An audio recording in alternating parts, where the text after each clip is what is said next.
अर्धा किलो गाजर लिही. हा. आणि बीट पण लिही, पाव किलो. माई झाली का झोप? का रात्रभर अभ्यासच करत बसली होतीस? नाही झोपले होते. Very good. खूप दमले होते ना हो. आणि आज पेपर सुद्धा नाहीये. अरे वा, मग बरं आहे की. बापरे माई, ही माकडा तर कुणावर हल्ला करायला आलीत माहिती नाही. हा मला काय वाटतं ना, ही नाईट स्टेची परवानगी मागायला आलेली असणार. नाईट स्टे म्हणजे? म्हणजे हे सगळे जण कुठल्या तरी मित्रमंडळींकडे राहायला जाणार. बरं. किंवा मित्रमंडळींना आपल्या घरात राहायला बोलवणार. अगं बाई, हो का?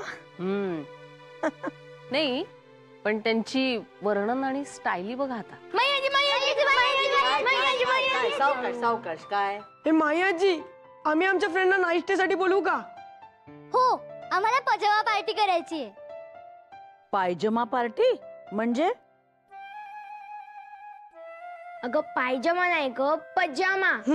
त्याच्यात काय असतं माहितीये का, आमचे फ्रेंड्स ना इकडे नाईट ड्रेस घालून येणार. मग आम्ही खेळणार, खाणार, पिक्चर बघणार आणि मग चिटचॅट करत झोपणार. मग से किती पायजमे येणार आहेत तुमचे? पायजमे नाही ग, पजामास. माझे तर 3 फ्रेंड्स येणार आहेत. साक्षी, तुझे ग? माझे समीक्षा येणार आहे, नेहा, सई आणि अनुराधा. हा, म्हणजे 7 झाले. हा. ए पल्लव, तुझे कोणते कोणते फ्रेंड्स येणार आहेत रे? म्हणजे पार्थ आणि कौस्तुभ असतीलच ना? हो, आर्यन आणि अद्वैत सुद्धा. म्हणजे 10 झाले. ए स्टुपिड, 11. बरं बरं, मान्य. आपण ही पार्टी करायची. पण अजूनही आपल्याकडच्या एका मेंबरची परीक्षा व्हायची आहे, मेघना काकूची. माई आहो कशाला? म्हणजे माझ्या परीक्षेपायी त्यांची सुट्टी करू दे ना त्यांना पार्टी. ठरलं म्हणजे ठरलं.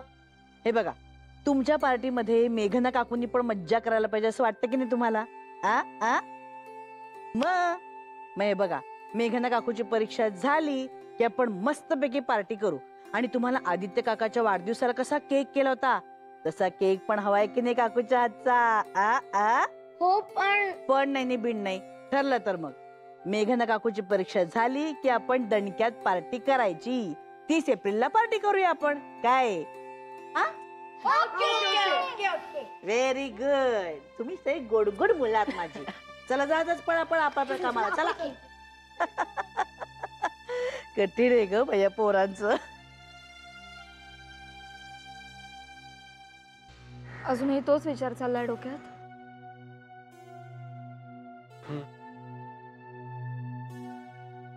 फार बेचैन वाटतंय. मला तर सगळ्याच बाजूंनी कोंडी झाल्यासारखं वाटतं. माझ्यामुळे प्रत्येकाचंच नुकसान होतंय. अहो अहो, आता नाना कुठे गेले? अहो, चहा मागितला माझ्याकडे आणि हे गुल. हो, किती आरडाओरडा करतेस ग तू. आरडाओरडा काय? पेपर राहिला होता खोलीमध्ये आपल्या, तो आणायला गेलो होतो. आता एकदा झाला ना वाचून, परत परत काय वाचताय? चहा गार होईल मग. अगं चहा घेतोच ग, पण ती कॉपीची बातमी आली पेपर मध्ये, ती जरा अर्धवट वाचली म्हणून तो पेपर आणायला गेलो होतो मी. या कॉपीची बातमी आली आहे पेपरात? या असं नाही रे, जनरलच बऱ्याच सेंटर्सवर कॉप्या झाल्या, त्याची बातमी आली आहे, ती वाचत होतो मी. हो. आपल्या केस मध्ये तर सगळं जगावेगळंच झालंय. मी त्या कॉपीशी ना हिचा संबंध आहे ना ज्याने स्वतःवर आळ घेतला त्याचा.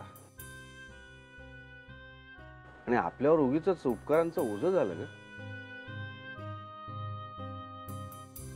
आणि ज्याने कोणी ऍक्च्युअल कॉपी केले ना तो फिरतोय मोकाट डोमिनोज म्हणत. पण ज्याने स्वतःवर आळ घेतला ना त्या मुलाचं मला खरंच कौतुक वाटतं ग.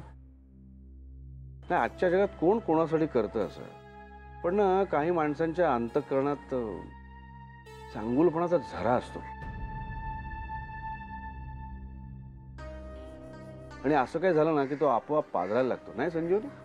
हो ना, कोण कुठला मुलगा आणि मेघनासाठी दत्त म्हणून उभा राहिला, पण स्वतःच केवढं मोठं नुकसान करून घेतलंय त्यानं. अहो नाही, आपण त्याच्यासाठी काहीतरी करायला हवं. हा, तो दोषी नाही हे आपण सिद्ध करायला हवं. बरोबर. मेघना हा. मी आज तुझ्या कॉलेजमध्ये येतो, तुझ्या प्रिन्सिपलना भेटतो. नाही नाही, नको कशाला नाना. नाना? अरे भांडायला येत नाहीये पालक म्हणून, एक सुजाण नागरिक म्हणून येतोय. अरे ज्याने आपल्यासाठी एवढं केलं त्याच्या पाठीशी आपण उभं राहायला हवं, असं नाही वाटत तुम्हाला? हो नाना, पण काय नाव काय म्हणाल त्याचं? नाही नाही, ते तेवढं महत्वाचं नाहीये, ते काय कॉलेजमध्ये कळेल. महत्वाचं हे आहे की निरपराधाला शिक्षा होता कामा नये आणि अपराधी मोकाट सुटता कामा नये. हा, मला तुमचा मुद्दा अगदीच मान्य आहे. पण नाना, मी बघतो ना काय करायचं ते. बघ हं. टाळटाळ करायची नाही. प्रॉमिस.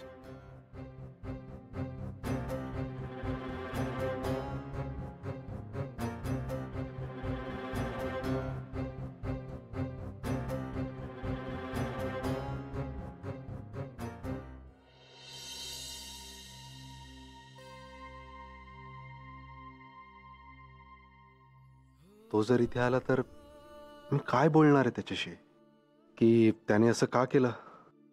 नाही, नाही बोलू शकत मी त्याच्याशी. त्याने जे काही केलं ते मेघनाच्या प्रेमाखातर केलं हे माहिती आहे मला. आणि मी मेघनाला सोडून जाणार असं का वाटतंय तिला? मी असा वागतोय का तिच्याशी? ओह गॉड. प्रेम प्रेम माणसाला वेड्यासारखं वागायला लावतं हे पूर्णपणे कळून चुकलंय मला आता. नाहीतर मी इथे आलोच नसतो. चला कटिंग.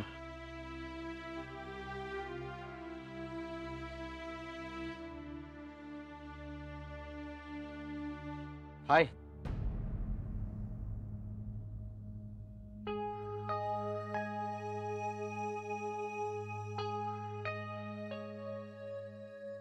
हाय. चहा. झाला.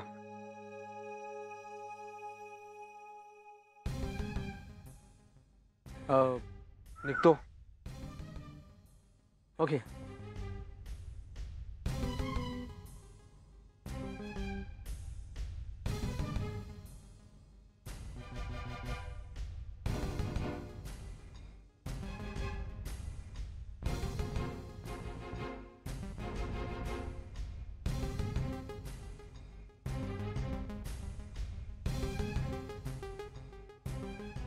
बाय द वे, कॉपीचा आळ स्वतःवर घेऊन तू मेघनाला नाही, तर कॉपी करणाऱ्याला वाचवलास.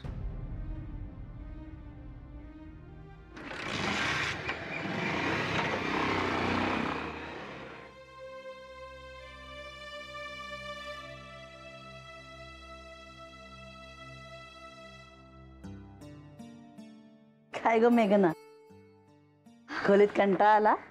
अहो हो ना, फार बोर झाले आज. चेंज म्हणून इथे बसायला आले. नाही आणि तसंही अंगणात बसायला फार आवडतं मला. खरंच इथे कसं अगदी मोकळं मोकळं वाटतं नाही?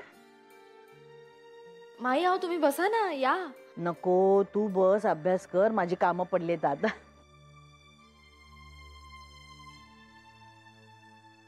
मेघना, हं?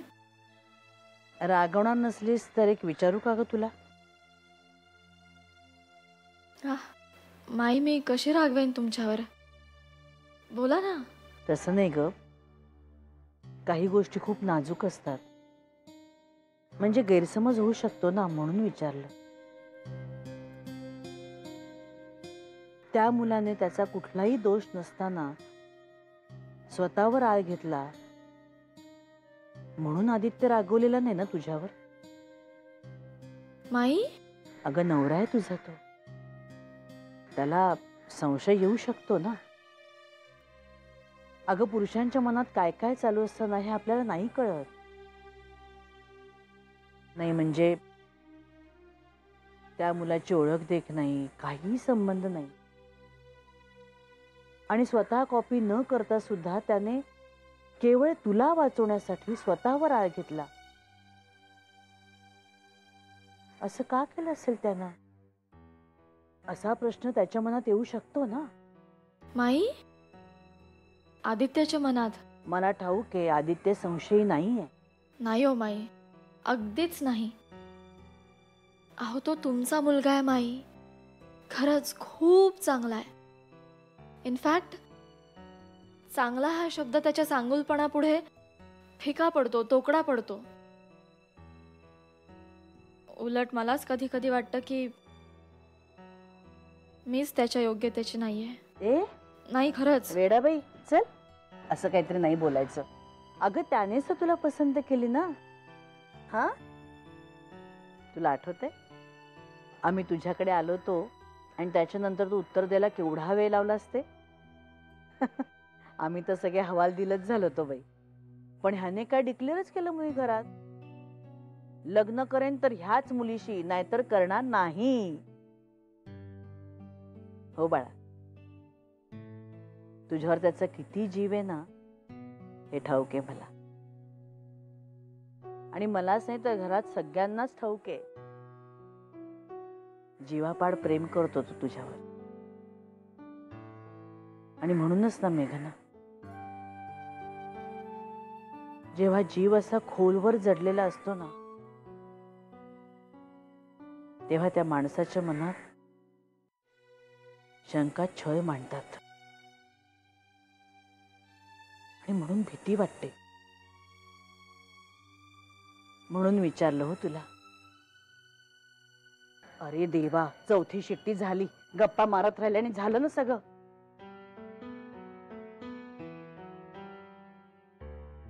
दिवसेंदिवस गुंता वाढतोच आहे. आणि मी फक्त मनस्ताप देते आदित्यला.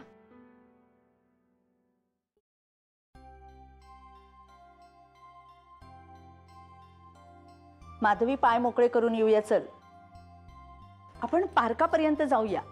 नको ग, खूप काम आहेत. अगं काय काम आहेत, स्वयंपाक पण झालाय आपला. ह्यांचा फोन आलेला ऐकलास ना? फोन ऐकला मी, पण काही विशेष काम सांगितलंय का? घर लखलखीत करायला हवं. येत आहेत ना 2 दिवसांनी वज्रेश्वरीहून. अगं पण सगळं तर आवरलेलं आहे, आणखी काय करायचंय? इथे का धूळ आहे, तिथे का डाग आहे, असं सुरू करतील आल्याबरोबर. हा ना त्यांचा मंत्र चळेपण आहे, आणखी काही नाहीये.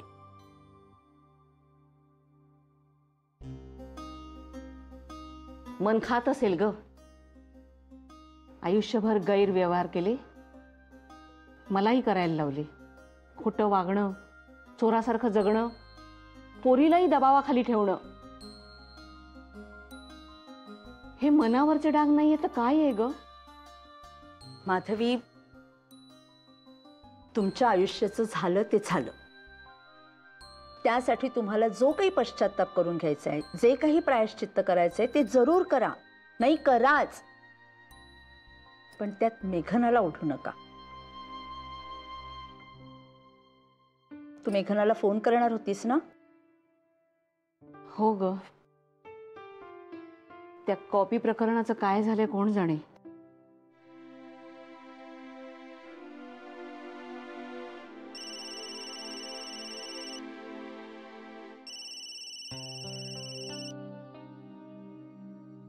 हा बोल आई.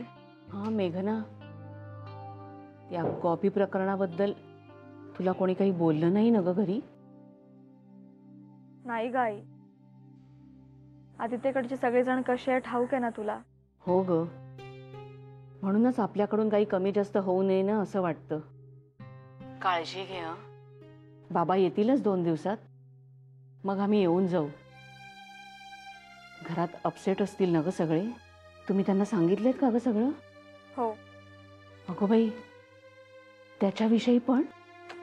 आई, आता अदूला टाळून हे प्रकरण सांगता येईल का? अगं हो, पण भीती वाटते ग. काय म्हणणं पडलं सगळ्यांचं? सगळ्यांचं म्हणणं आहे की त्या मुलाचं करिअर खराब होऊ नये म्हणून आपण काहीतरी करायला हवं. गो बाई, नको नको, आता वाढवू नकोस ग बाई. त्यांनी स्वतःहून हे सगळं केले. आपण काही सांगितलं होतं का त्याला हे करायला? तू तसंच सांग सगळ्यांना. नाही सांगणार. तू ही सवयीनं असाच विचार करायला लागलीस का आई? आई, या घरात देवाचा अवडंबर नाहीये. इथल्या माणसांच्या मनातच देव आहे. त्यांच्या समोर असलं काहीही बोलणार नाही. आणि कोणीच मला असं म्हणालं नाही की बरं झालं तू सुटलीस ना, तू वाचलीस ना, त्याचं काही होऊ दे. प्रत्येक जण हेच म्हणतोय की त्याचं नुकसान झालंय, त्याची काळजी करायला हवी.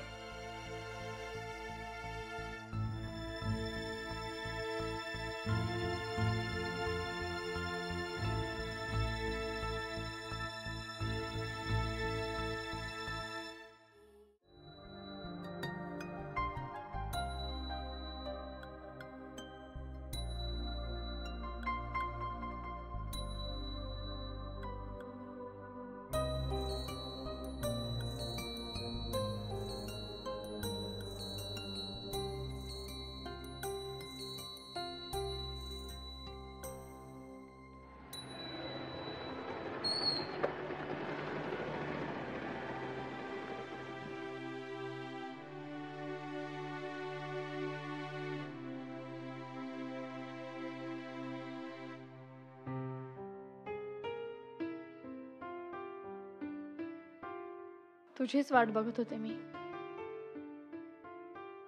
मेघना, काय झालं? मी आदित्य नगरकरला भेटलो आज.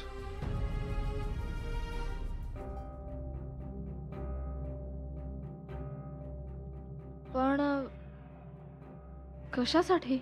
मला नानांना उत्तर द्यायचं होतं आणि त्याच्या उपकारांचं ओझं झालं होतं मला. कारण नात्याने बायको आहेस तू माझी. तुला वाचवून त्याने माझ्यावरच उपकार केले होते. सो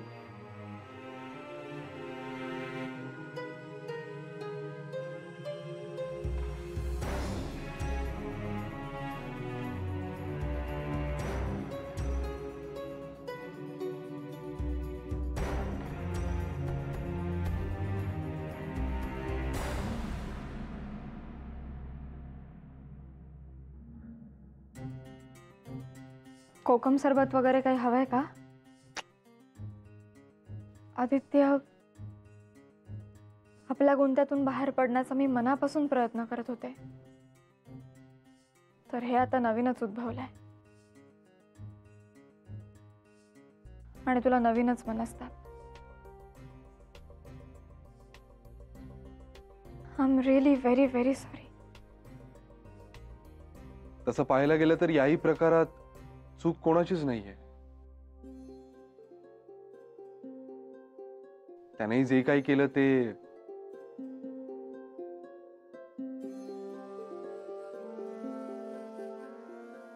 प्रेम करणारी माणसं असंच वागतात.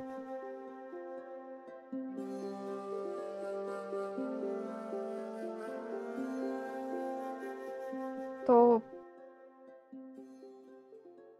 खरंच भेटला तुला? हो, माझ्या अंदाजाप्रमाणे तो आमच्या नेहमीच्या ठिकाणावर आला होता.